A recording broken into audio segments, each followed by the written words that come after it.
मुरादाबाद जनपद में अयोध्या हनुमानगढ़ी के महंत राजूदास पहुंचे थे, जहां पर राजूदास के द्वारा कई बयान दिए गए। मेरे साथ बात करने के लिए एआईएमएम के वरिष्ठ नेता हाजी वकी रशीद साहब हैं।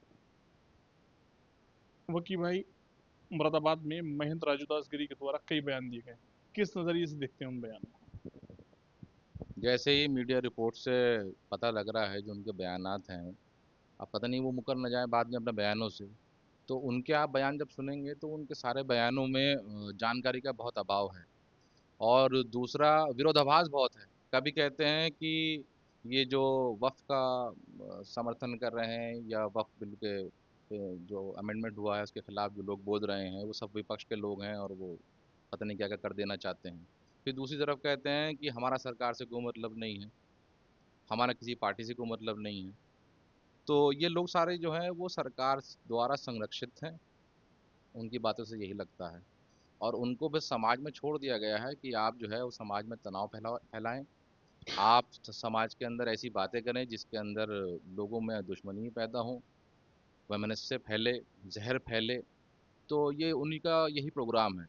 अब वो उसमें मुसलमानों के बारे में पता नहीं क्या क्या बोल रहे हैं। अब उनको मुसलमानों का इतिहास नहीं मालूम। ऐसा नहीं लगता कि उनको मालूम नहीं होगा। अगर मालूम नहीं है और उनके पास जानकारी नहीं है तो उन्होंने जानकारी हासिल क्यों नहीं करी।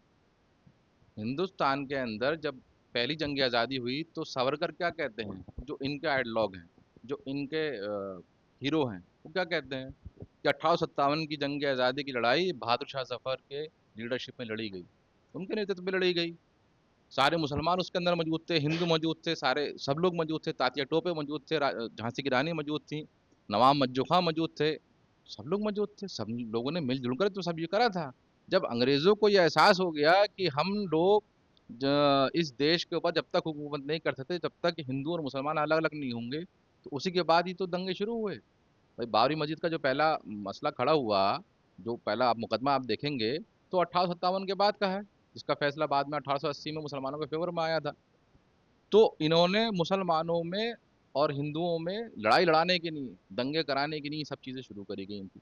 मुसलमानों ने इस देश को बनाने के लिए अपनी जान माल सब कुछ लगाया है। और ये कोई एहसान नहीं, ये हमारी जिम्मेदारी है। ये देश हमारा है, ये हमारा घर है। अपने घर को बनाने के लिए, अपने घर की हिफाजत करने के लिए हम अपनी जान माल सब कुछ लगाएंगे। ये कोई नई बात तो हम कर नहीं रहे हैं। लेकिन इन लोगों का मानना ये रहा हमेशा कि मुसलमानों की का योगदान जो आज़ादी की लड़ाई में रहा है उसको मिटा दिया जाए। ये कुछ कर ले मिटा नहीं पाएंगे। क्या ये अशफाक उल्लाह खां की शहादत को ख़त्म कर देंगे? क्या ये मौलाना अबुल कलाम आज़ाद की जेलों में सही गई यातनाओं को ख़त्म कर देंगे?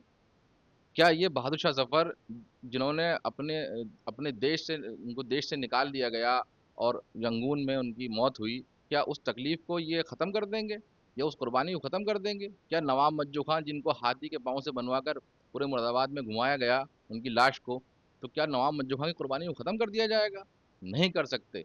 ये कुछ कर लें, ये नहीं कर सकते। ये लोग सिर्फ़ और सिर्फ़ हमारे देश का माहौल ख़राब करने के लिए ये सब बातें कर रहे हैं, क्योंकि आने वाला अभी चुनाव आने वाला है, बंगाल में भी चुनाव है या जो कुछ भी है, तो उन्होंने उसकी तैयारी करनी है, तो फिर उन्होंने हिंदू मुसलमान शुरू कर दिया। इनके पास ना रोज़गार की बात कर सकते, ना आप इनसे नौकरी की बात कर सकते, ना आप इनसे स्वास्थ्य की बात कर सकते, ना आप इनसे महँगाई जो बढ़ रही है, जो आसमान को पहुँच गई है, 50 साल से ज़्यादा की ज़्यादा बेरोज़गारी आज हमारे देश में है, ना उसकी बात, किसी चीज़ की बात मत करिए आप। जब भी आप बात करेंगे वो आपको औरंगज़ेब पे ले जाएँगे, कोई बात करेंगे वो आपको बाबर पे ले जाएँगे। अरे भाई शेयर मार्केट धड़ाम हो गया, लोगों का लाखों करोड़ अरबों रुपया डूब गया, बात तो इस पे होनी थी, ठीक? और वो ढूँढ रहे हैं शेयर मार्केट धड़ाम हुई है औरंगज़ेब की कब्र पर। आप इनकी मेंटालिटी देखिए। तो ऐसा नहीं है, लोग समझ रहे हैं इस बात को। राजूदास का बयान है, 58 देश जहां पर मुस्लिम हुकूमत है, वहां लोग सेकुलर नहीं है, आतंकवाद वहां बहुत ज्यादा है, क्या कुछ? अब आप देखिए, तो कोई भी बयान दे देगा आदमी।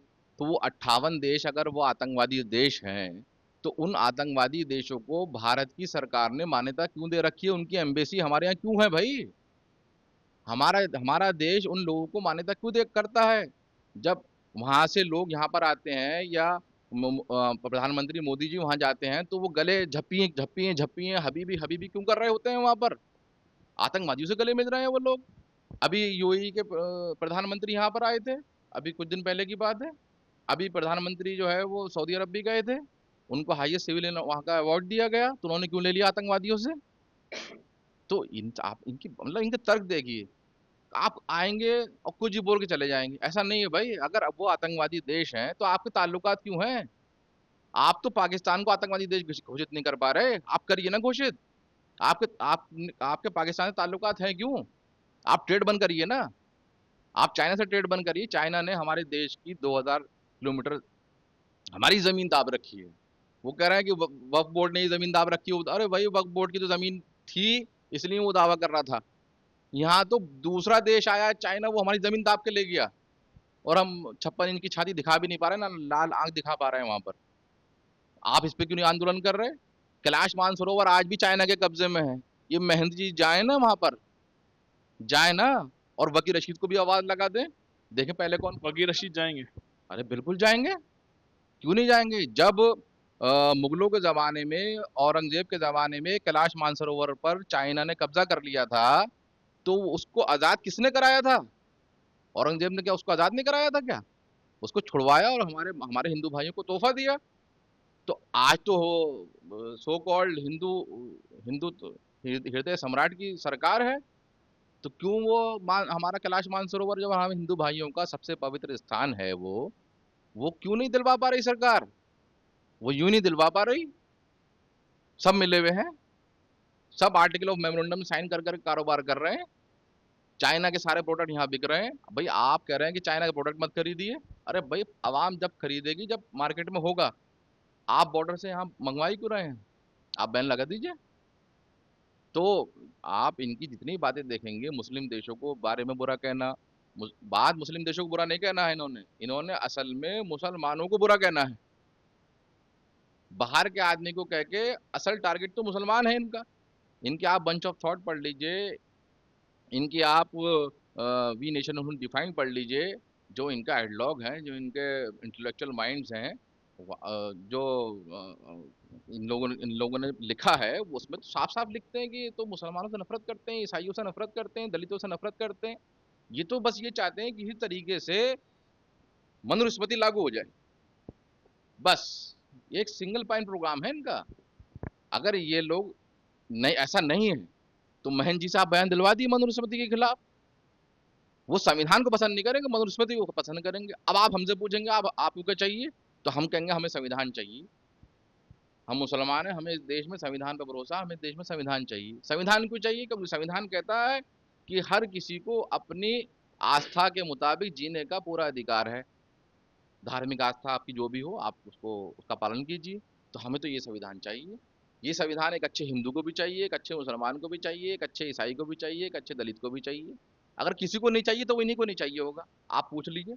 संविधान और मनुस्मृति चुनने को कहेंगे तो अभी घै पे शुरू हो जाएगी, जवाब नहीं निकलेगा मुंह से। क्योंकि दिल में तो मनुस्मृति है, मुंह में राम और बगल में छुरी वाला हिसाब किताब है। मुंह में राम और दिल में नाथुराम। तो हम तो गांधी के देश के मानने वाले हैं, मौलाना आज़ाद के देश के मानने वाले हैं, ये गॉडसे के मानने वाले हैं, बाबा साहब अम्बेडकर के मानने वाले हैं, जिन्होंने संविधान बनाया, इस देश को मजबूत किया। हम तो उनके मानने वाले लोग हैं। हम तो चाहते हैं कि संविधान इतना मजबूत हो जाए, इतना मजबूत हो जाए कि उसके उसकी जो अवधारणा है, उसकी जो स्पिरिट है, वो एक एक आदमी तक पहुंच जाए। और ये चाहते हैं कि संविधान किसी भी तरीके से ये रुकावट डालेंगे उसके अंदर, इसी तरीके से ये ऐसे बयान देते रहेंगे, और आप देखिएगा इन पर कार्रवाई भी नहीं होगी। क्यों? सरकार का संरक्षण प्राप्त है। मेरे साथ बात करने के लिए एआईएमएम के वरिष्ठ नेता हाजी वकील रशीद थे, जिनके द्वारा महंत राजूदास के बयान पर अपनी प्रतिक्रिया दी है। शारिक सिद्दीकी, टीवी 9, मुरादाबाद।